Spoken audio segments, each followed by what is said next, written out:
Coco is a little girl who lives in a world with magic and witches. But unlike in the 1800s, witches are now praised for the miracles they can do. That's why Coco wants to be a witch when she grows up. One day, while Coco is hanging up laundry to dry, she sees a Pegasus carriage flying through the air and landing near her house. She runs downstairs to ask her mom if she can go see it because this is the first time she has ever seen one land so close to her. But when she opens the front door, she bumps into a man who is standing there. She says she's sorry, but he says it's okay because he was the one who stood in front of the door in the first place.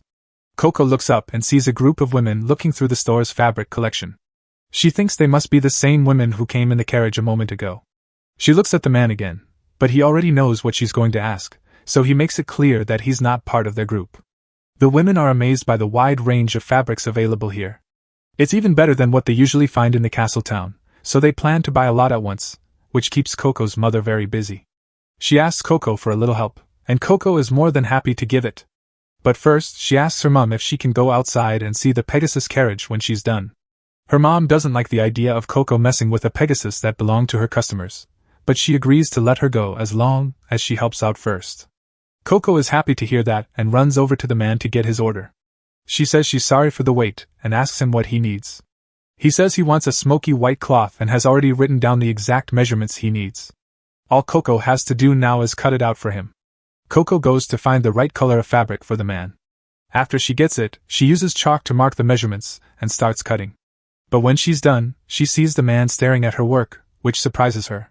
He says that craftsmanship as good as this feels like magic to him. Coco won't accept the compliment though, because she thinks magic is so much better than anything she could do with her regular hands. She doesn't think it's fair to compare magic to something as average as her work. The man can tell that Coco really likes magic, so he asks her why she is so interested in it. Coco tells him that when she was little, she went to a festival at the castle and met a witch who was wearing a mask. The witch called her over and asked if she wanted to buy a magic picture book from him.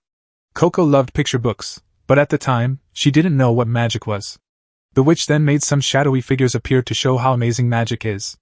He even made the cobblestones under Coco's feet come to life, which made Coco believe that magic was the best thing in the world. She couldn't wait to buy the book and ran back to her mom to tell her all about it. Coco's mom thinks that Coco fell for some kind of scam, but as long as she's happy, that's all that matters. Coco tells her mom that she wants to be a witch when she grows up, but her mom tells her that it's not possible. Coco is sad to hear that and asks why. Her mom tells her that only people who are born with magical powers can become witches, so regular people like them can't become witches. Coco's dream of becoming a witch was shattered that day, but she still loves watching magic, even though she knows she will never be able to do it herself. The man is curious, so he asks Coco if she can tell him more about the witch she met. But just then, they all hear a loud crash coming from the direction of the Pegasus carriage, and Coco is scared that something bad might have happened to it. She runs outside to see for herself, and sure enough, the Pegasus carriage has been turned over in some way, and these two are to blame. Coco's friends saw the carriage outside and went to look at it. While they were doing so, one of the boys accidentally hit his head on the bottom of the carriage, breaking the magic disc that made it fly in the first place. Coco's mom grabs the boys and makes them say sorry to the ladies for what happened. The ladies are still upset though, because they can't get home without the carriage, which was a gift from their father. Coco's mom doesn't know what to do because she can't afford to buy a new one. But then, after looking at the carriage, the man says he thinks he can fix it. At first, the ladies don't believe him because this carriage was made by a witch with flying magic, so there's no way some random guy could fix it. But then the man says his name is Kifri and that he is a witch. The women are all very happy to learn that Kifri is a witch, especially Coco. They all thank him for his help, but Kifri does say that there is a small issue. He says he doesn't want to do the magic in public, so he asks if there's a private place he could go instead. Coco immediately offers him the workshop in the house. This could be her only chance to see a witch cast a spell in person, but that plan doesn't work out for her because as soon as Kifri gets to the workshop, he tells Coco to stand outside and watch and not let anyone in. That really messes up her plan to learn magic from Kifri because he clearly doesn't want anyone to see him, but rules like that only work on people who are willing to listen. Coco's friends might as well be deaf in that regard because they immediately try to sneak around the house and onto the roof to watch Kifri cast spells. Coco follows them and tries to get them to come down, but then she remembers that she wants to see the magic too, so she climbs up on the roof and asks the boys to move over. They then open the window, hoping to get a great view of the magical process, but Kifri is very careful and closes all the curtains before he starts.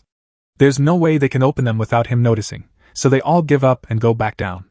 Coco is also about to leave, But she remembers that she left the roof hatch open when she was hanging up the laundry to dry, so she climbs up on the roof and goes into the house through the hatch. She then looks through a crack in the wall boards into the workshop and can now clearly see what Kifri is doing. She had always thought that spells were cast with words or actions, but from what she can see, Kifri is just drawing on the disc. That means that the stick she got with the magic book years ago wasn't a wand, it was a pen. And if all she needs to do to use magic is learn how to draw the spells, then maybe she can still become a witch. Finally, Kifri finishes drawing the spell, and Coco panics because if he goes outside and doesn't see her by the door, he will know she was watching him. Kifri does go to talk to Coco, but when he gets there, Coco has already come back. She's very dirty and out of breath from all the running she had to do. After that, Kifri puts the magic disc back in the carriage so that the noble ladies can leave and go home without any problems. Later, Kifri leaves too, and Coco and her mum wave goodbye as he walks away. Coco's mum is really relieved because she thought Coco would say she wanted to leave with Kifri, and she wouldn't know what to do with herself if Coco left her behind. Coco hugs her mom and tells her not to worry because she would never leave her. Her mom is very happy to hear this, so she suggests they go back inside and start dinner. Coco and her mom have a nice meal together, and then Coco goes to bed after washing up. But she doesn't really plan to sleep tonight. She puts her candle on her nightstand and takes out the wand that came with her magic book. She knows it's a pen now, and she sees that one end has a cap and the other end has an orb that holds the pen's ink. Coco also thinks that all the pictures and diagrams in the book are the ones she needs to cast spells, so she decides to practice copying some of them down on a piece of paper. She spends a few minutes looking at the different parts of the first spell before carefully tracing it onto a different piece of paper. She makes sure that all of her lines are straight. She finally finishes the first drawing and waits a moment to see if anything happens. Nope, it's still just a piece of paper. Coco doesn't know what she did wrong because she thinks it looks close enough to the picture in the book. But she may be good at drawing straight lines, she is clearly not good at drawing circles because that circle isn't connected at all. Just as she is about to give up, a drop of ink falls from the pen and connects the lines of the circle. As soon as the circle is done, the page lights up right in front of Coco's eyes, filling the room with bright and colorful fireworks. This is a big step forward for Coco because the fact that she was able to draw a spell means she could become a witch. But she can't tell anyone about what she found out because Kifri seemed to really not want anyone to see him cast his spell. If he finds out that she saw him, he might be angry. Coco decides to keep practicing with more magic circles for now. Kifri is camping in the woods with a fire spell to keep warm. He can't help but remember what Coco said about a random witch selling her a picture book. A moment later he sits up in shock because he finally understands what that picture book was. A few hours have passed since Coco got back to her room. She has just found the fire spell, but having a fire inside is very dangerous, so she rushes to put it out before something bad happens. Coco is finally starting to get how the magic circles work after doing a few tests. The effect will be stronger the bigger the circle is, and it will last longer if the circle is drawn perfectly. That being said, it's hard for her to keep the drawing neat while making it bigger, especially with the more complicated ones. She'll probably need a lot of practice before she gets as good as Kifri. At that moment, Coco has the brilliant idea to trace the magic circle right from the book to make it easier to draw. And sure enough, this works, and she perfectly copies one of the book's most difficult spells. Kifri shows up behind her just as she finishes tracing the spell and it starts to glow. He yells in her face, asking what spell she just used, and then pulls her out the window. Coco says she doesn't know because she was just copying a new one from the book. But as they look back at the house, it is slowly being covered in a thick layer of crystals. Coco's mom heard all the noise and came outside to see what was going on. She couldn't see the crystal forming behind her in time, and before she could get away, her foot hit it, and just like that, Coco's mom was caught. Coco is horrified as the spell she cast covers her mother. She tries to get down to help her, but Kifri holds her back and tells her that it's too late because that spell was forbidden and nothing can be done now. Before Kifri can finish talking, Coco kicks her way out of his grip and starts to fall to her death. Kifri runs down to catch her before she gets hurt. Coco then tries to save her mom, but the spell keeps spreading and her whole body is already trapped in the crystal. If she stays there, she will be caught up in it too. Kifri grabs Coco and flies away to make sure that doesn't happen. Coco starts to cry and says she's sorry because she didn't know the spell would do all of this. Kifri doesn't blame her because it's normal for her not to know how dangerous the spell was. That's why witches aren't allowed to tell the public about magic, to keep things like this from happening. All you really need to cast magic is special ink and a magic circle pattern. But now that Coco knows about it, he has to erase her memory. Coco begs him not to wipe her mind after hearing what he just said. If he does, she will forget about her mother and all the pages of the picture book she memorized. If that happens, no one will be able to save her mother. Kifri knows what she's going through, but the memory wipe is needed to make sure this doesn't happen again.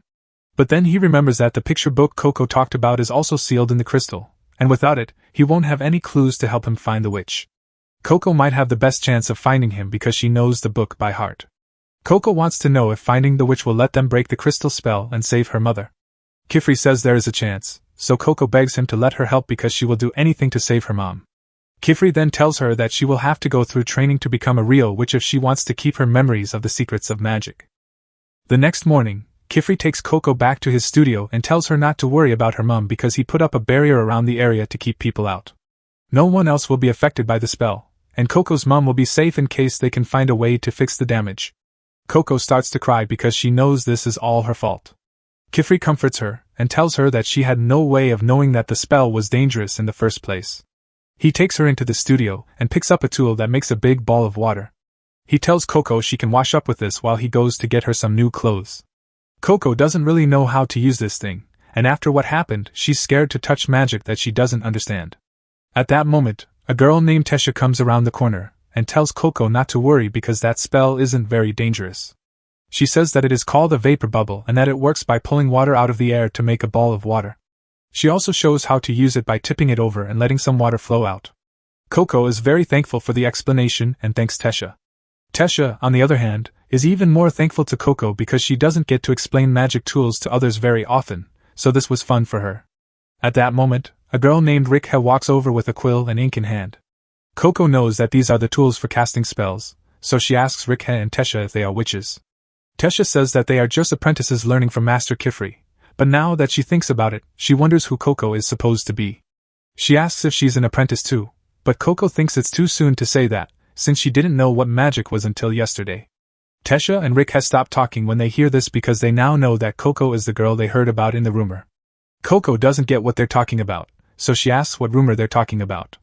They explain that the rumor says an outsider used forbidden magic and was then allowed to become an apprentice, which is something that has never happened before.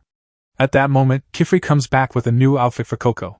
He is happy to see that the kids are mostly getting along, but he tells Tesha and Rikha to hurry up and finish their morning chores. He tells Coco to put on the uniform he made for her because that's what all of his students wear. He promises to explain everything to her after she's done with that. After Coco gets dressed, Kifri sits her down and gets ready to teach her about the history of magic. He starts by telling her that magic wasn't always a secret. People used to know that anyone could use it whenever they wanted, but unfortunately, even though they had a lot of power, they didn't have a lot of responsibility, so the world fell into chaos and wars broke out with forbidden magic. That's why a group of peaceful witches came together to take away people's memories of magic so that another tragedy wouldn't happen. That's also why all witches need to be very careful to keep the secret.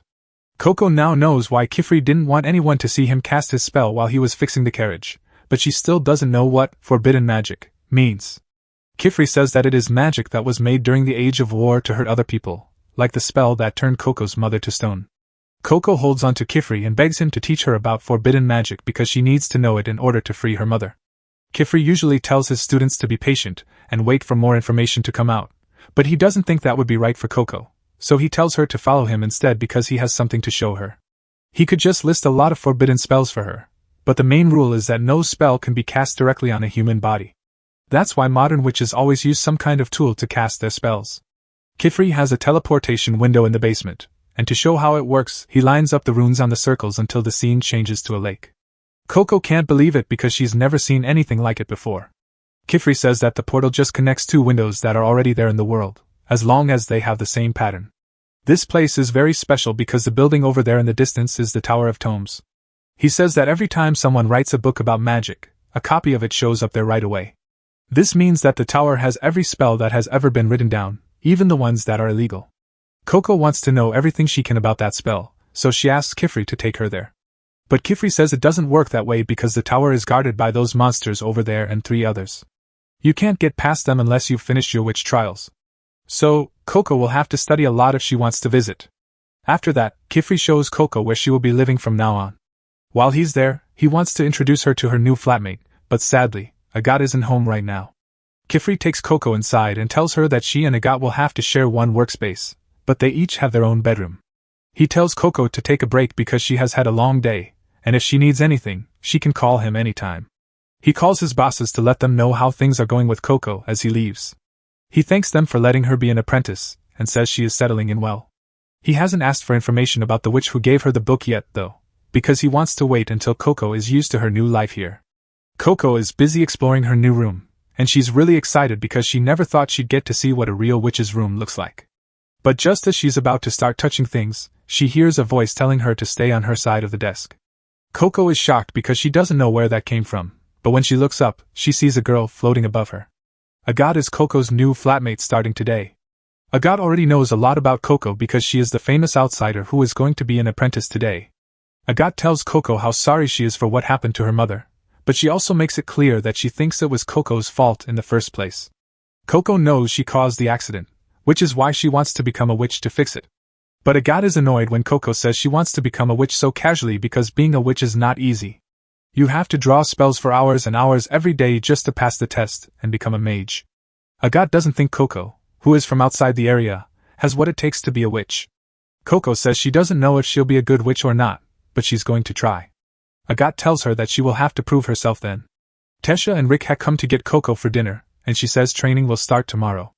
A little later, everyone sits down to eat at the dinner table, but Agathe says she won't be joining them. Instead, she's eating in her room right now. Kifri doesn't want to make her come out, but he does want Agathe to spend more time with the rest of them. He tells them to eat quickly before the food gets cold, so Coco takes a bite of the bread and is surprised by how soft and tasty it is. Tesha says that Kifri makes all the food they eat, and that he's a great cook, so they eat great meals like this every day. Coco goes to bed later that night as a witch apprentice. This is a dream come true for her, but she can't be happy about it because she lost her mother. Coco wakes up very early the next day to start studying for the trials, but that's going to be hard since she doesn't even know what the trials are yet. Kifri shows up behind Coco and tells her that she can't learn everything about magic by reading a book. Instead, she should learn by doing things in the real world. And that's why he gave her the basic spellcasting kit that every young witch needs. Coco is a little scared to try using magic again because she's afraid something will go wrong like it did last time. But she needs to get over it because she can't save her mother unless she learns how to use magic. So she asks Kifri to start teaching her because she's ready to learn. After 5 textbooks, Coco is officially done with learning. She's trying to get through it, but she didn't know that studying magic would be this boring. Kifri thinks they should take a short break for now, so he asks Coco to summarize everything he has taught her up to this point. Coco agrees, so she starts by saying that a spell has 3 parts: the sigil in the middle, which tells you what kind of spell it is, the signs, which tell you which way and how strong the spell is, and the outer circle, which turns on the spell. Coco had also memorized a lot of complicated rules and exceptions, but now that she knows the basics, it's time for her to practice casting spells. Kifri stands behind her the whole time, cheering her on, but when Coco is done, she's too embarrassed to show him, so she tries to throw it away. Kifri stops her and takes the page out of her hand to look at it. Coco doesn't want him to see it, though, because the lines are all wobbly and messy. Kifri says he already knew she would do that, and that it's okay because she's still learning and needs to be able to make mistakes in order to learn. Kifri then points out a place on Coco's magic circle where she didn't connect the ends of the circle. He says that drawing a perfect circle will make the spell work better, but the most important thing is to make sure that the circle is completely closed. If it isn't, the spell won't work. He tells her to try to connect the lines, and she does. A second later, a water jet spell goes off, hitting Agathe in the back from across the room. Coco starts to apologize right away because she didn't mean to do that, but Agathe says it's fine because it doesn't bother her. She even takes the time to say that Coco made one of her signs longer than the others, which is why her spell went in that direction. Kifri thanks Agathe for her comment, and is sure he made the right choice by leaving her in charge of Coco. He then heads for the door, and says he will be at the tower for a while because he needs to check on something. Agathe tells Coco that it's time for her to prove herself now that he's gone. She won't give Coco any breaks like Kifri did. Kifri has just gotten to the Tower of Tomes, so he goes down to the first lair. But as soon as he lands, someone behind him pulls him down. It turns out to be Elira, one of his old friends, playing a prank on him. Kifri is happy to see her again after a long time. She says she heard all about his new little apprentice. She asks if he thinks she will be able to lead them to the brimmed caps, since it has been over 4 years since anyone has used forbidden magic. Kifri says that wasn't the only reason he chose Coco as an apprentice. In fact, Coco isn't even officially his apprentice yet because she hasn't finished her first test. The tests are held at the Dada range, and this time of year, the elevation there is at its highest point. Kifri says that this would be way too dangerous for a new apprentice because she could get herself killed. Meanwhile, Agathe has just set up the portal in the Atelier so that Coco can practice on the Dada range. Coco is a little hesitant because this doesn't seem like the right thing to do while Kifri is away, but Agat tells her to stop being a baby. If she wants to be an apprentice, she will have to take this test eventually, and Agat did it when she was only 10 years old. The first test is called Consent of the Crown. Coco will be given 3 things to use to get to the top of the range and pick one of the flowers there all by herself. Agat gives her a magic guidance orb to help her get to the top and a vapor bubble to drink water from. Since Coco is new to this, those are probably the only things she knows how to use. Coco is about to take her test, but before she does, she asks if she can have a pair of shoes like Agat's. She is technically allowed to bring one more thing, so she was hoping to get to fly like Kifri and Agat did. She says she's sorry if that's too much to ask for as a new person. Usually, it takes a long time to earn a pair of shoes like that, but Agat agrees and lets Coco borrow her own shoes. But that's the only nice thing she's going to do for Coco. She pushes her through the portal, and just before it closes, she tells Coco that if she fails this test, she will be automatically disqualified as an apprentice and have to leave the atelier for good. Coco is scared because she is alone in a strange forest, but she knows she has to do her best to pass this test, so she gets up and gets ready to go through it. It looks like the guidance orb works by showing her where to go, so Coco starts to follow it, but it's hard to walk through a forest alone. She finally makes it out into the plains, but what she sees shocks her. Big pieces of land are floating in the air, and the guidance orb is pointing up into the sky. She sits down on one of the logs and thinks about what to do next. She didn't know that her destination would be floating hundreds of meters in the air, and she doesn't know how to get up there. But then she remembers that she borrowed a god's flying shoes, which are perfect for this situation. She jumps up and gets ready to leave, but then she remembers that she doesn't know how to use the shoes. She stops again to look at the shoes, and from what she can see, each one has half of a casting seal on it. She thinks that if she joins them, the seal will work. She decides to put her theory to the test, and as soon as she puts her feet together, she leaves the ground and floats in the air. She is so happy that she finally learned how to fly, but she doesn't know how to use the shoes, so she decides to take a break. But all that excitement makes her lose focus, and a few seconds later, she falls and crashes into some bushes nearby. In the Great Hall, Kifri has just asked for a few things. While he waits for his request to be processed, Elira tells him that he wouldn't have to ask for things every time if he just lived there like she and the others do. It has everything a mage could ever want, but Kifri hates the Great Hall so much that he won't stay here any longer than he has to, no matter what she says. Elira agrees to drop the subject. Since he's going home, she tells him to keep an eye on his apprentices because kids that age can get into all kinds of trouble if they're left alone. In the meantime, Coco is still trying to learn how to fly. So far, she's gotten the hang of floating slowly off the ground, so she decides to go a little higher. But when she tries to land on one of the floating rocks, she loses her balance and falls. Coco is freaking out because a fall from this height would definitely kill her. She tries to steady herself, but just before she falls to her death, she grabs onto a hanging vine to save herself.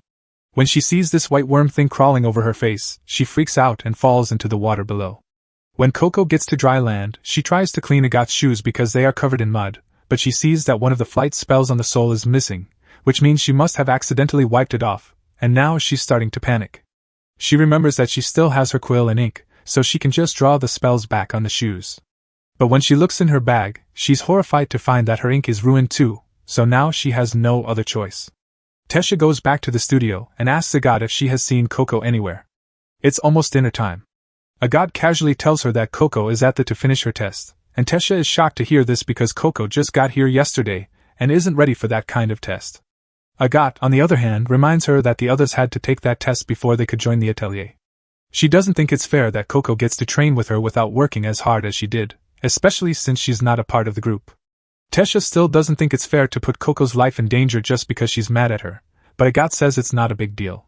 The data planes are at their best right now, so even with the flying shoes she borrowed, Coco will never be able to reach the top. She thinks Coco will give up soon when she realizes it's impossible and go back to the atelier, but she really underestimated how determined Coco can be. Right now, she's sailing across the water in a boat she found, and she looks like she has a plan. Tesha is very worried about Coco, but Rickhead doesn't seem too upset about what happened. It's not that she doesn't care about Coco, it's just that there's nothing they can do until Kifri gets back. Coco is still out in the boat, trying to get back up on one of the floating rocks, but no matter how hard she tries, she can't get there. She also tried to draw the flight seals back onto the shoes with what was left of the ink, but that didn't work because the shoes were wet and the ink kept smudging off. At that moment, Coco thinks about drawing the spells directly on her feet, but just as she is about to try, she remembers that Kifri said it is against the rules to draw spells on a person. She doesn't know what will happen if she tries, so she decides not to do it. She does, however, have no idea how she's going to reach her goal, which makes her think that Agat was right when he said she wasn't good enough to be a witch. Coco could never hope to compete with them because they have all been drawing spells since they were little kids and she has never had any training like that. Just as Coco is about to do something, she remembers how her mother used to teach her how to measure fabric with chalk. She never thought much of it, but Kifri complimented her on her skills back then, so she might still be able to make this work. She goes into the woods to look for rocks. After tying a piece of cloth around one, she dips the end in some of the magic ink.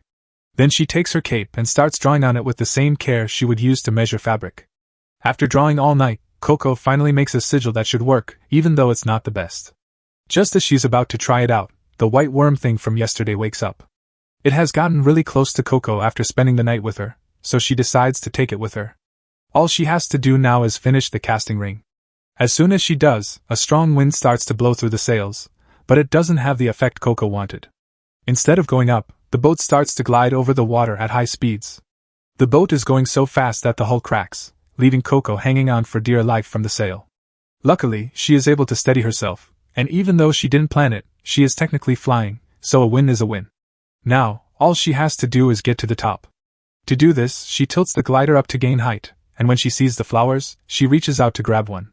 She has to try a few times because she keeps missing the mark and almost crashes a few times, but she finally gets it right. Meanwhile, back at the Atelier, Kifri has just gotten back and is horrified to learn that Coco was sent to Darda for the test even though she isn't ready. Once the test starts, people aren't allowed to interfere. But Coco shouldn't have taken the test so soon because she hasn't been around magic her whole life like other apprentice witches. He opens the portal and gets ready to go save her, but at that moment, Coco is already on her way back with the flower. Everyone is shocked that Coco is okay and passed the test, especially Agat, who thought she would fail miserably. Coco walks right up to Agat and shows her the flower. Agat still thinks that Coco is just trying to help her learn faster. But when Coco does so well after only one day of knowing about magic, especially since Agat set her up to fail on purpose, Agat feels like a huge loser and walks away without saying anything. Kifri would deal with that later, but for now, he goes up to Coco and tells her that it is very dangerous to try magic challenges before you are fully ready, especially ones like this one where she could have easily died if she failed. He tells her to promise never to do something foolish like that again, and Coco says she's sorry, but he's not really that upset about it. He says it wasn't necessary because he had already decided to take Coco on as his apprentice without the test. To celebrate, he gives her the apprentice uniform he ordered, and Coco is very happy. But then her stomach starts growling because she hasn't eaten since yesterday, so Tesha takes her upstairs to have breakfast. Kifri has Coco practice working with the four main sigils: water, earth, fire, and levitation. This is because Coco is now an official apprentice. Coco accidentally connects the circle a little too early while she is practicing, which makes the fireball go out of control. Coco starts to panic because she doesn't know what to do. Luckily, Tesha saves her by pouring water on the fire, and Coco is thankful for her help. Tesha asks Coco what she was working on in the first place now that the danger is over. Coco says she wants to be able to draw a perfect levitation circle, so she was practicing by drawing fire sigils first, but it didn't go so well. Kifri comes over to give Coco a blanket to dry off. He tells her to be extra careful when working with fire sigils because they are formless, and can be hard to predict if mistakes are made. Coco promises to be more careful in the future. Tesha doesn't really get why Coco is still trying to draw levitation sigils. She pretty much mastered it when she was out in the Dada range. That may be true, but she also ruined Agat's flight shoes out there. She was able to clean them up, but she hasn't been able to draw the flight magic circle back on them yet because her lines are still all wobbly. She can't give them back to Agat until she fixes them. After hearing that, Kifri starts to think that the pen he gave Coco might be the reason her lines are shaky. He just picked one from his collection at random for her, so she might be able to draw spells more easily if she picks out the pen herself. Because of that, he wants to take her to the magic stationery store. Later, Kifri takes Coco and the other girls to Kaun, the closest witch town to their workshop. When they get there, Coco is amazed by how many witches are there. Kifri says that witches built the city to keep the giant mole worms that lived nearby from getting in. As the city grew, more and more witches came to live there, making it the witch town that they see today. That's an interesting story, but Coco isn't paying attention at all because she's still too mesmerized by the witches around her. Agat is still really upset that Coco passed the test, so she doesn't want to be around her right now and tells Kifri that she wants to go off on her own. Kifri tells her to go and meet them at the magic stationery store. After she leaves, he asks Coco how things have been going with Agat lately, because it doesn't look good. Coco doesn't know why Agat is so mean to her, but she still wants them to be friends one day. After that, Kifri starts to lead the group to the magic stationery store. However, Coco keeps getting distracted by all the creative ways that magic is being used here, and she starts to fall behind. So Tesha gets her attention and tells her to stay with the group because they don't want to spend half the day looking for her if she gets lost. Coco tries to stay focused, but she can't help but look at a dark alleyway. It reminds her of the alley where she got that magic picture book, but just then, Tesha calls out to her again and tells her to hurry up so they don't get lost. When they finally get to the stationery store, Coco is amazed to see a huge tree growing in the middle of the store. She has never seen anything like it before. The shop owner is surprised by Coco's reaction because he has never seen an apprentice be so amazed by something as simple as silverwood. However, Kifri tells him that he needs to give Coco a break because she is still new to all of this. The man realizes that Coco is the girl from the rumors. She just became an apprentice even though she's not from the area, so it makes sense that she doesn't know about silverwood. Coco doesn't know who this man is or what to call him, so she doesn't know what to say. Tesha tells her that his name is Nalnoa and that he owns this store. Nalnoa then says that he and his grandson made all of the things that are sold in this store. He can even get ink at different levels of concentration if he needs to. Coco is still very confused because she didn't even know the ink needed to be taken out in the first place. Nalnoa offers to show her how to do it. Coco eagerly follows Nalnoa up the stairs, but on the way up, she sees Nalnoa's grandson, Tarda, carving a pen. She is amazed at how focused he looks while he works, but she quickly shakes it off and keeps going up the stairs. Nalnoa goes to the top floor and takes a dying branch from the silverwood tree. She puts it in a beaker to start the extraction process. After a short time, the water turns jet black. Nalnoa says that silverwood is usually a pure silver color when it's healthy and alive, but it quickly turns black when it dies. In this state, it is poisonous to both people and the tree itself. But when you boil dead branches like these, they give off a liquid called crude. If you take out the extra water from the liquid, you get a nice, concentrated beaker full of conjuring ink. Kifri then tells Coco that conjuring ink and regular ink are not the same thing. The soot that comes from burning wood is what makes regular ink. Conjuring ink, on the other hand, is much stronger because it comes from the silverwood tree's crude, which is like its lifeblood. Because of this, the silverwood tree species is very important to all witches because they use it to make wands and ink. Coco gets excited when Nalnoa talks about wands, and Nalnoa asks if that's why they came here today. Coco says she came to get a new wand, so Nalnoa pours some ink from a small bottle and tells Coco to try a few out and see which one she likes best. The girls then go around the store to look for a wand for Coco. But just as she's about to start looking, she sees the masked witch who sold her the magic picture book standing outside the window. As soon as she sees who he is, the witch runs away. She chases after him, hoping to learn the name of the spell that turned her mother into a crystal. The other girls try to stop Coco from running away, but it's too late for that. They don't have time to go get Kifri because if Coco gets too far into the city on her own, they might not be able to find her. Agat is out shopping in the city when Coco runs into her by accident, but she doesn't stop and keeps chasing the masked witch. A little while later, the other girls show up and tell Agat that they need to go after Coco right away. Tesha pulls Agat along, and even though Agat doesn't know what's going on, she decides to go along with it. Coco keeps chasing the man through the back alleys of the city, which are full of twists and turns. The girls are doing their best to keep up with her. Coco's pet is with her, but all of a sudden it sees a thick fog coming in and stops. The girls keep going, and the next thing you know, they're all gone. Agat finally catches up to Coco and grabs her arm. She wants to know why she's running. Coco says she's chasing the man who gave her the book with forbidden magic in it. She tries to show Agat where he is, but when she turns around, he's already gone. Agat thinks this has all been a huge waste of time, but when they turn to leave, Rickhen notices that this place looks very different from the usual city streets. The floors and walls are also made of a white rock that isn't found in Kaln, so they must not be in Kaln anymore. Tesha doesn't get how that could be possible because she's sure they didn't go through a teleportation gate to get here, and there's no way they could have been teleported out of the city right away. Tesha thinks this must just be a part of the city they've never seen before, so she says she's going to fly up to get a bird's eye view and figure out where they are. But Agat doesn't think that's going to help because she's sure that this place isn't calm, and if they were really teleported here directly, then forbidden magic must have been used. Tesha comes back down at that moment, screaming that everyone needs to leave right now. Agat asks her to tell them what she saw, but Tesha says the problem isn't what she saw, it's that it saw her, and is coming here right now. The rogue witch is watching the group from the top of a wall. He didn't really want to bring anyone else besides Coco here, but he's going to do what he planned and give Coco a proper welcome to the world of magic. A big dragon lands right in front of the girls a moment later. At the same time, the bad witch says that Coco is his only hope. Back in the city, Kifri has finally finished his shopping, so he asks Nulnoa if he knows where the girls are. Nulnoa says he doesn't know because he hasn't seen them in a while. He thinks they might have gotten bored and gone for a walk, but Kifri doesn't think that's possible. There is no way the girls would leave the store without saying goodbye to Nulnoa first because they are all so polite. Kifri is starting to feel like something is very wrong here. Tarta comes up to them and says that he saw the girls leave the store chasing after a man in strange clothes who was covering his face with a picture of an eye. As soon as Kifri hears that, he knows it was the rogue witch, and he is really worried that something bad might have happened to the girls. The dragon is staring at the girls in the middle of nowhere, and they are all frozen in fear.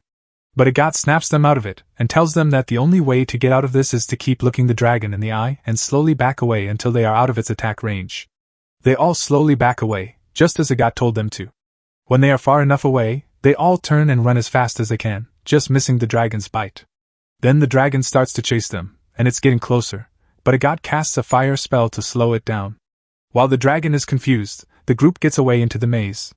Coco tells Agat that what she just did was amazing and asks how she drew that spell so quickly while they are running. Agat says she didn't draw it back there at all.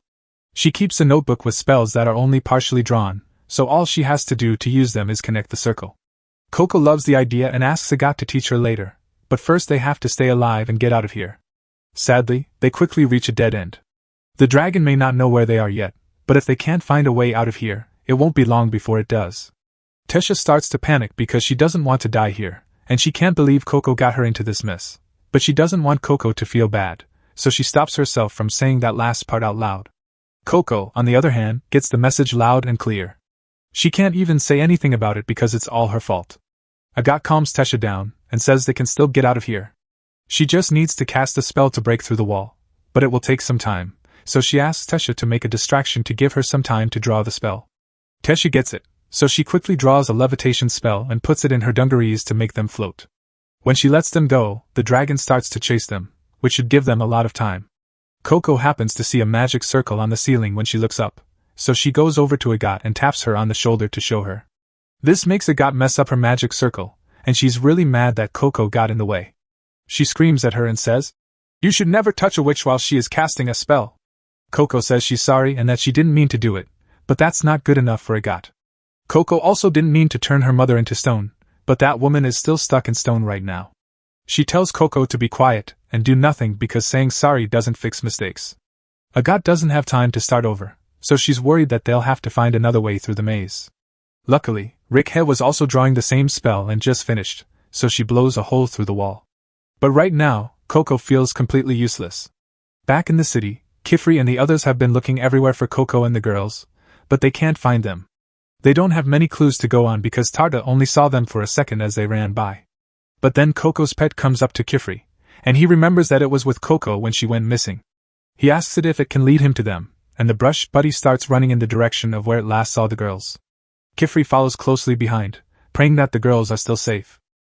The dragon has figured out that Tesha is trying to distract it, so it is back to chasing the girls. Unfortunately, they haven't gotten very far in their escape because they are back where they started. They don't have many other choices right now because the dragon might find them if they keep running. Agat suggests that they find a place to hide for a while. They all end up under a flyover, and Tesha is freaking out because she thinks she might die in there. Coco tries to cheer her up, but when you're being hunted by a dragon, there's not much to look forward to, so Coco gives Tesha her cloak as the next best thing. Coco always feels better when she wears it, even if it's not much. It reminds her that she looks like a witch on the outside, even if she's scared. That's why she wants Tesha to have it. If it helps her calm down even a little, then Coco won't have been completely useless. Tesha feels really bad when Coco says that about herself, so she casts a spell that makes a soft ball around them both. Inside, she tells Coco she's sorry for making her feel like this is all her fault. Tesha hates that she took her fear out on Coco when she's supposed to be the one protecting her because she has more experience. Coco tells her she doesn't have to apologize because it really is her fault. Coco tells Tesha that she and the others have been doing a great job of protecting her so that Tesha doesn't feel bad. She also says that this fluff ball thing is very comfortable, so she asks Tesha what spell it is. Tesha says that this is one of her own creations. She got the idea because when she was younger, she used to dream about sleeping on the clouds and wanted to make that dream come true. She knows that the spell isn't perfect yet and still needs some work, but she hopes to be able to submit it as a general use spell one day. This spell might not be the most useful one, but it's her dream, and Coco's dream is to become a witch and save her mom. Tesha says that neither of them should give up until they get what they want. At that moment, Agathe pokes her head in and says she heard everything. She tells Tesha that it's okay to chase her dreams, but if she really wants to make it feel like she's sleeping on a cloud, she needs to use something more solid, like cotton, instead of real clouds. Tesha says that would ruin the whole point because it would just be a regular mattress at that point. Agathe says that they have a more serious spell to worry about than Tesha's. It looks like there's a looping spell on this place that keeps them from leaving no matter how far they walk. If they want to get out of here, they need to do something about it. They will have to find and break that seal first, but Agathe has no idea where to start looking. Coco then says that she saw a magic seal on the roof a while ago. After everyone else looks, they all agree that this must be the seal that is keeping them trapped in here. However, they will need to find a way to get rid of the dragon first. Agathe starts to make a few more fire spells to use against the dragon, but Coco stops her because she doesn't think that's going to work. Agathe's fire spell did slow the dragon down, but it didn't hurt it much. Agathe has to agree with Coco that dragons are naturally resistant to fire. Then she asks Coco if she has any ideas for a spell they could use to beat it instead. Coco thinks fighting the dragon would be too dangerous, so she has a different plan. She draws a picture on the wall to show them her plan. She wants to use Tesha's spell to keep the dragon busy while they get to the spell seal up there. A reptile like the dragon is sure to want to go somewhere warm when it's cold outside. Agathe doesn't like that the plan is basically to try to put the dragon to sleep, but Tesha and Richie are already on board, so it is technically possible, even though it sounds dumb. Coco came up with this plan because Kifri told her that magic is meant to make everyone happy. Agathe agrees with this idea because it means that no one has to get hurt. She doesn't really have any other ideas, so Tesha and Rikha ask her for help because they know they will have a better chance of success if they work together.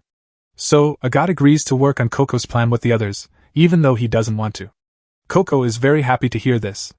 The first step is to make Tesha's cloud strong enough for a dragon to lie down on, but the user is going to be a dragon, so they are having trouble coming up with what to make it out of. Tesha thinks about using shredded paper, but they only have 4 small notepads with them. Coco and Rikha say they could use their clothes or hair instead. Agathe tells them that neither choice would work because it's not nearly enough for a dragon, and even if it were, would they really want to give up their hair and clothes for this? They see that Agathe is right, so they start to think of other things they could use. Finally, Agathe suggests using sand. Richie drew the wall breaker spell a long time ago. It turned the wall's materials into fine sand, which is soft when you lie down on it, so it should work. Agathe starts making a seal to make the sand as fine as possible. When she's done, she shows it to Tesha so that she can start making copies. Coco is surprised at how quickly Rikha can cast her spells, but small seals are her thing. Agathe tells Tesha to come up with a spell to gather as much sand as possible in the middle of the plaza while Rikha is busy with that. Agathe plans to work on a spell to keep everything in place. Coco calls out to her as she's leaving to start her work and asks if there's anything she can do. Agathe thinks Coco's plan is good, but her spell drawing skills aren't good enough for her to be trusted with a spell under high stakes, so to avoid accidents, Agathe tells her to stay put for now. Coco listens to Agathe and sits in a corner while the others work. After a while, though, she gets bored and picks up one of Agathe's trash spells. When she looks at it, she is amazed by how perfect Agathe's circle is. She really wants to know how Agathe does it, so she walks over slowly, staying far enough away so she doesn't mess up Agathe's spell. When she can see clearly, she sees that Agathe uses a special method to draw her circle. She first draws the circle in the air, and then she follows that line in one smooth motion. The others seem to be doing the same thing. Coco had never really thought about how she drew her circles before, so she wants to try it out and takes out her pen to practice. This might not be the best idea though, since she has already messed up so many times. Luckily, nothing goes wrong, but later in the night, none of the other people have been able to think of any good spell ideas for how to make a cushion out of the sand. A compression spell would make the sand too hard at this size, but an air seal like the one Tesha used wouldn't be strong enough to hold the dragon's weight, so they are all at a loss. At that moment, they see a light coming from that direction, and that's when they realize that Coco has just made a fireball. Agathe is a bit confused and asks Coco why she's casting a fireball right now. But Tesha and Rikha are both amazed because this is the first time one of Coco's fireball spells has stayed stable for so long. They rush over to congratulate her and ask how she did it. Coco says she saw how everyone else was drawing their circles and decided to practice her own. It took her a lot of tries before she got it right. Agathe isn't very impressed because anyone can learn how to draw a spell with enough practice. However, the word repetition gives her an idea. If they can't use just one spell to stabilize the sand pillow, maybe they can use a series of spells to do it. They spend the next few hours coordinating the spells they will use in the plan of attack, and once it's time to move, they split up into teams. Coco and Tesha go to one side of the maze, and Agathe and Rickhe go to the other. When they get to their assigned spots, they start drawing the different wall breaker spells needed to make the sand and the stabilization spell. When Coco and Tesha are done, they signal Agathe and Rickhe to let them know they are ready to finish the circles. After both sides draw the last line, the floor turns to sand and there is a huge explosion. As they run to safety, they finish the circles on the other spells they drew along the way. By the end, there is a huge cloud of sand in the middle of the maze. The plan works perfectly, and by the time the dragon sees the cloud, everyone is already far away, so they wait to see if the spell will hold. Agathe's plan was to use a spell that would keep the cloud stable by always trying to bring it back to its original state. The restoration spell will stop the change and keep the cloud's shape, even if the dragon's weight is meant to move the sand. So, the dragon bed was done, and as soon as the dragon lays down on it, it goes to sleep. They just have to sneak past the dragon and get to the casting seal before it wakes up. They finally get to the seal, but they don't know what this spell does because they've never seen anything like it before. That being said, it's definitely what's keeping them in here, so they should be able to get out once they break it. Meanwhile, in Kaun, Kifri gets to the alley where Coco and the others disappeared, but he can't find any signs of them. At that moment, Tarda catches up to him too. He is a little confused because he could have sworn that this alleyway used to have a pavement, but now it is just dirt. Kifri goes right away to check the broken pavement stones nearby after hearing him say that. Sure enough, there are casting seals on them, but as he lifts one up, it suddenly activates and pushes him and Tarda back. Tesha broke the circle on the other side, which is why the spell worked. Now the spatial seal that holds this place together is breaking down and sucking everything out. On the bright side, there is now a way out to the outside world, so they should be able to get away. But all the noise also woke up the dragon, and it is not happy. It hits the tower with its tail, knocking Agathe off. Since she doesn't have her flight shoes on right now, a fall from this height would definitely kill her if the dragon doesn't get to her first. But luckily, Kifri got there just in time to save her. After flying back up to the top, he casts a spell that makes all the water in the clouds above him into a giant water dragon, which he uses to knock it out. At the end of it all, Agathe, Tesha, and Rickhe are all safe with Kifri, but Coco is missing because the rogue witch got to her first. He tells her how happy he is that the seed he planted years ago has finally taken root, and how much he appreciates that his little test helped her become a better magic user. He is going to give her a gift of knowledge that Kifri would never teach her. When Coco wakes up, she is back in Kaun with Kifri and the others standing over her. They tell her that they found her unconscious on the stairs of the tower. Kifri asks her if the brimmed caps did anything to her, but Coco doesn't really remember what happened back there, so she can't really say. Nono arrives a few minutes later and is happy to see that the girls are all safe. However, Kifri asks Nalnoa for a favor. He tells Nalnoa to look into what kind of ink was used on the casting seals that the brimmed caps made. Nalnoa says he will figure it out, but then Kifri adds another condition and tells him not to tell the knights. Nalnoa is surprised by this because it is the job of witches to report all instances of forbidden magic. However, Kifri gives him a cold look and tells him to keep this a secret. Nalnoa is clearly more afraid of Kifri than the knights, so he agrees to stay quiet, but he has a feeling this won't end well. Life goes on as usual after everyone goes home. Coco keeps practicing her spells, but Agathe is very annoyed by how loud Coco is being. Agathe has come to respect Coco's work a little, so instead of yelling at her like she usually does, Agathe decides to leave the room and practice somewhere else. She goes out into the plains and stands on a ledge with her eyes closed to practice drawing a light spell. She does manage to activate the spell, but she's not very happy with how it turned out because the light pillar is weak and wobbly. She still has a lot of work to do before she can draw spells as easily as Kifri does. Coco is getting really frustrated with her practice because all of her lines are coming out wobbly. This is because she never got to pick out a pen for herself in Kaun. She can draw straight lines with the pigment stone because she knows a lot about fabrics, but the stone is too big for small pieces of paper. She is also upset with herself for not being able to cast a single useful spell when they got caught in the trap, but she is determined to keep trying until she learns how to use the quill. She'd like to say that, but she's too tired right now. She's about to lie down for a quick nap, but then Kifri shows up and tells her that if she sleeps out here, she'll get sick. Coco is shocked because she didn't know he was there. She tells him she didn't mean to fall asleep, but she looks tired. She tells Kifri that she's worried she won't be able to finish the Tower of Tomes test at this rate because she hasn't been making any progress lately. Kifri can tell she's very upset, so he asks her to come with him for a little while to cheer her up. Kifri takes Coco to the kitchen and shows her a pot of stew he made that he has been meaning to use. He tells Coco to take a bite. Coco tastes the stew and loves it, But then Kifri tells her he made it 2 years ago, and Coco starts to get a little scared.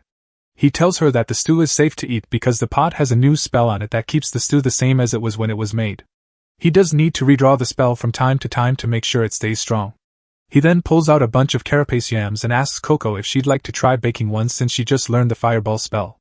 Coco is more than happy to take on the challenge. She starts drawing while Kifri cooks dinner.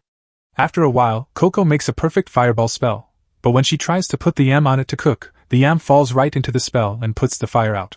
She doesn't get why it didn't work, so Kifri tells her that the yams are very heavy and need a spell to keep them floating over the flame. Coco decides to give it a shot, but after she makes the changes, she realizes that she went too far with the levitation because the yam is now too far away from the fire. She tries a few different things, one of which accidentally makes a pillar of fire that burns the yam to ash. Kifri tells her to keep trying until she gets it right. Coco finally makes the perfect fireball spell. After letting the yam cook for a while, she takes it out with tongs and tells Kifri that she is done with his homework. Kifri tells her she did a great job, and it looks like Coco's mood has improved just like he hoped it would. Kifri tells her a short story about what it was like for him when he was still learning how to do magic. He learned water magic first because he didn't know how to swim and hated getting wet. He wanted to find a way to use magic to avoid having to do his own laundry. He tells Coco that being lazy can be a good reason to work on a spell if you do it right. He tells her to try to find ways to use magic in her daily life to make things easier, and after making enough spells, she will start to get the hang of it.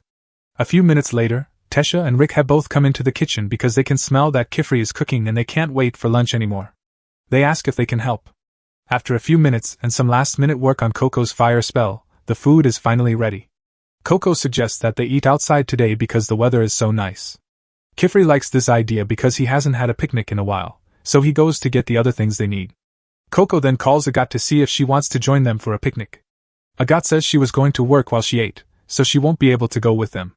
She also says that the weather outside is really bad right now. Coco and the others didn't know it was raining, and they're sad that their picnic plans fell through. But Kifri doesn't get why they're so upset because they can use magic to fix this exact problem. After seeing this, the girls get excited again because the picnic is back on. They all leave together under Kifri's umbrella spell. Once they find a good place to lie down, they all start eating. They're all having a great time, but Coco thinks it would be even better if Agathe could join them, so she decides to call Agathe and ask him to come outside after the rain stops.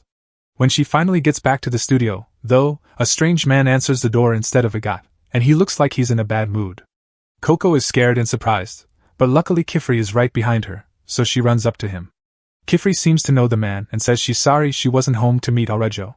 When Aurejo asks who Coco is, she says she's Kifri's apprentice, but Aurejo doesn't seem happy to hear that. He wants to know why Kifri would take on an apprentice while he was away, but Kifri says he has a good reason for everything. He tells Aurejo that Coco's case is rather special because she was a victim of forbidden magic, but the second Aurejo hears that, he cuts Kifri off and grabs Coco before walking away. When Kifri asks him what he's doing, Aurejo says he doesn't want anything to do with the brim caps. Instead, he's going to give Coco to the knights so they can deal with it. But Kifri won't let that happen, so he stops talking right away, casts a water spell that blocks Aurejo's path, and tells him to let Coco go because he doesn't want the knights to hear about any of this. He's willing to do whatever it takes to stop him. Aurejo doesn't take that threat lightly because he knows what Kifri can do, so he stops, and Kifri says they should talk about it inside. Kifri tells everyone what happened before he took Coco on as his apprentice. Since this is Coco's first time meeting him, he also tells her that Aurejo is the Atelier's watchful eye. In short, he's an inspector who goes to rural ateliers to make sure that everyone is following the rules of the Magic Society. Right now, Kifri is breaking one of the most important rules. Kifri says that if he had erased Coco's memories like he was supposed to, he would have lost all leads on the brimmed caps and what they were doing. But Aurejo reminds Kifri that it's not their job to look into the brimmed caps in the first place. The Knights Moralis are supposed to do that, and Aurejo strongly thinks that Kifri should just let them do it, but Kifri won't back down. Coco is very confused right now because she doesn't know what the Knights Moralis are. Kifri decides to give her a quick overview. The Knights Moralis are the people who decide what spells are acceptable for witches to cast. They basically keep out any magic that is thought to be illegal. People who are caught using forbidden magic are taken captive and have their memories erased to keep the secrets of forbidden magic safe. They are known for not making any exceptions, so if Coco was given to them, they would definitely erase all of her memories of it, even the good ones. Coco is scared, but Kifri tells her not to be. He knows she's a good girl, and if the Great Hall wants to erase her memories, they will have to erase his memories too. Alrejo gives in and tells Kifri that he can do whatever he wants for now, but he warns him that if anything goes wrong because of his choice, he will tell on him right away. Kifri tells the girls to wash up and get ready for bed now that everything is settled. Coco looks for her brush buddy to take him to bed after her bath, but when she does, she sees her pet run right into Alrejo's room, which scares her. She needs to get the brush buddy back, so she nervously walks up to the door and is about to knock. But then she sees a sign that says anyone who knocks will be cursed. Since Alrejo is a witch too, she takes that warning very seriously and decides to go in without knocking. She walks into the room and tries to be quiet while looking for brush buddy, but she sneezes by mistake, which makes Alrejo aware of her presence. Coco is frantically trying to apologize for coming into his room without permission, but Alrejo seems more annoyed than angry. He can tell what she was thinking when she walked in, so he tells her that the sign on the door isn't a real curse. He just wanted to keep people out of his room. He also just found the brush buddy, so he gives it back to Coco. Since Coco is still wet from her bath, Alrejo uses one of his magic rings to dry her off. Coco is surprised because she didn't know you could make rings like that. Alrejo has a lot of them with different spells on them, and he doesn't want her to catch a cold while he's watching her. He tells her to go because he wants to sleep again, but just then, Coco squeals with joy and bends down because the tiles here have glow magic in them. She tells Alrejo that this was the first spell she ever saw and that it was what made her love magic in the first place. It just so happens that Alrejo made the glow stone path. By putting one stone on top of another and stepping on it, the ring and sigil touch and activate the spell. He tells her it's not that great because anyone could do it, but Coco loves this spell the most because it was her first time with magic. Even though she couldn't use magic at the time, it still let her dream, so she is very thankful to Alrejo. Alrejo didn't think his glowstone spell could have such a big effect on someone. Seeing Coco so happy is really starting to pull at Alrejo's heartstrings, but he still thinks Coco is going to get into trouble, so he kicks her out of his room and tells her to go to bed. The next day, it is still raining, and Agathe is having trouble concentrating because of all the noise. However, she has still made some good progress with her blind spell drawing since then. At this rate, she is sure she will be able to pass her next test soon, and then she will be able to go on missions outside. At that moment, she hears a loud bang on the front door. She goes to see what's going on, and finds a scared man begging Kifri for help. He says that his son got stuck in a flood near the bridge, and that it's too dangerous for anyone else to get near him without getting swept away. Kifri agrees to help and tells the man that he will do it right away. He is about to tell the girls to stay here because it is too dangerous for them, but Agathe says she wants to go with him and promises to be helpful. Kifri tries to tell Agathe that it's not that simple because there are going to be lots of other people there who aren't witches, and she hasn't even taken the test to make sure she knows how to do spells in front of them without giving away magic secrets. But Agathe cuts him off and says she's been practicing on her own for ages, and it's his job as a mentor to find opportunities for her to get experience. Kifri knows that, though he still thinks it's a bit soon for him to take Agathe on a mission with him. Alrejo cuts in though, and tells Kifri that he's going to go ahead and follow the guy to the scene of the accident so he can set up a gate. He says he wants to bring Agathe along as his helper. This makes her really excited, and she runs off to go grab her hat and coat. Kifri is about to object, but then the other girls chime in saying that they want to go too, and Alrejo tells him that he needs to stop worrying so much, because there are things that the girls will never learn unless they get some real-life experience. Kifri knows this, but he's worried about them, especially Agathe, because she dwells more on the frustrations of the things she can't do rather than the things she can, and if she's not careful, her hurry to grow up might lead her to take the wrong step someday. Sometime later, Alrejo and Agathe go out on horseback to follow the man to the crash site. As they are on the way, Alrejo tells Agathe to be careful not to drop his things since the ground around here is quite unstable. They finally reach the location of the fallen bridge, and things are as bad as the man had said because the carriage is about to be carried off. The people are happy to see that the witches have finally arrived. Alrejo sets up his gate and checks out the situation. He gives Agathe some magic rings from his drying spell and sends her to help the people dry off.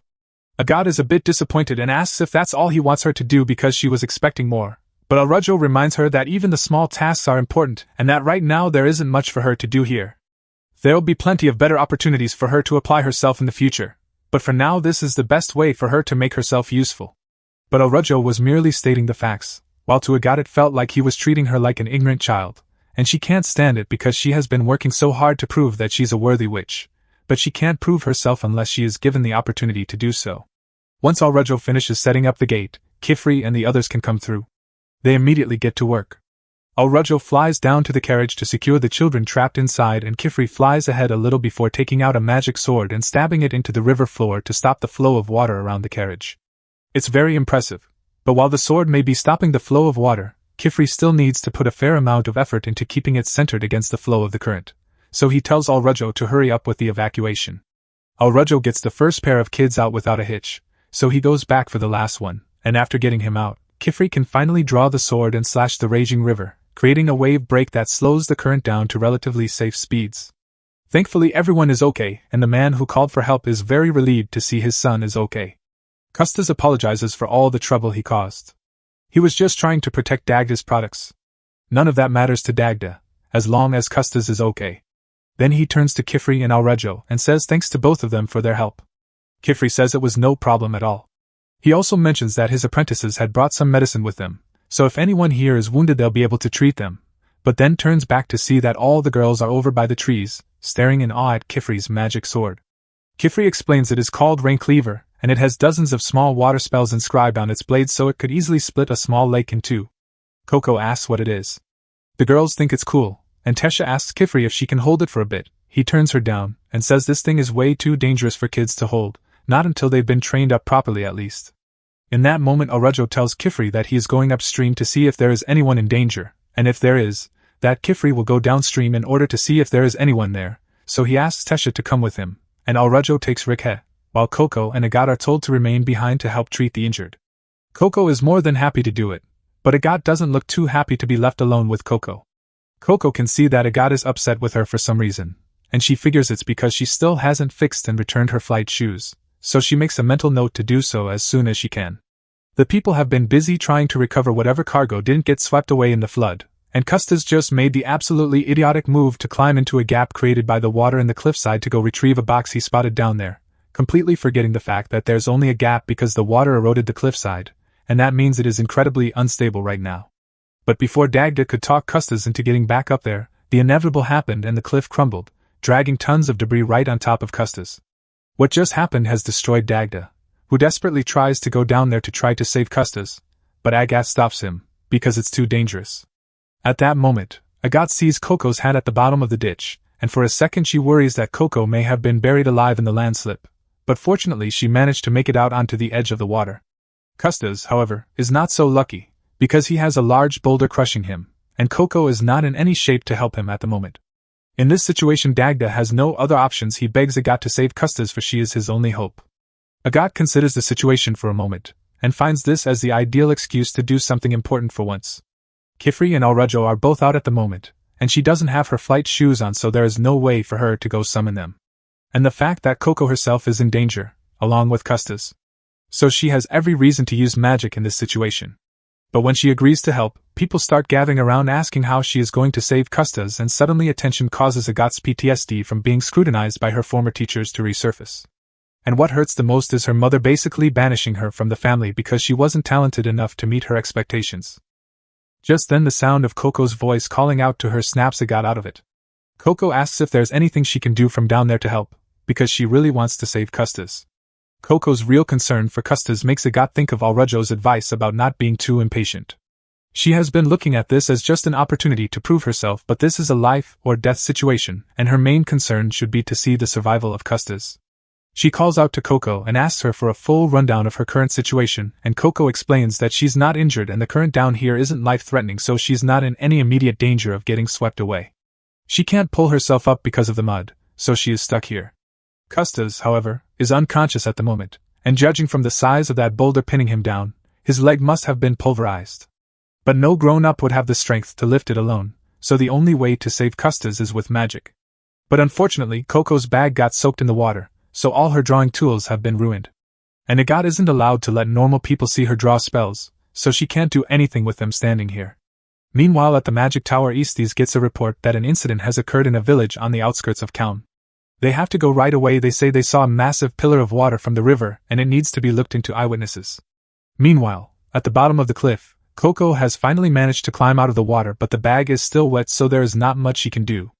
At that moment she has an idea, and asks Agat if she still has the drying magic rings Alrujo gave her. Agat can tell what Coco is thinking. So she drops the rings down to her, and as soon as Coco has them she starts using them to dry out her bag so she can draw spells with it again. But even if Coco gets to use her tools again, she still can't draw any spells with all these people watching.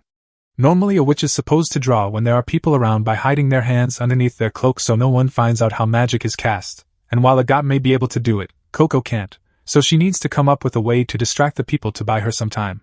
Then Agathe gets behind the people and gains all of their attention, introducing herself as Kifri's most promising apprentice and promises that she will use her magic to make sure Custis makes it out of this alright. As she speaks, she pulls a light spell under her cloak, sending a bright pillar of light into the sky, forming a light bird. It's a beacon for Kifri and Alrujo and a distraction for the people, so they don't see Coco casting any spells.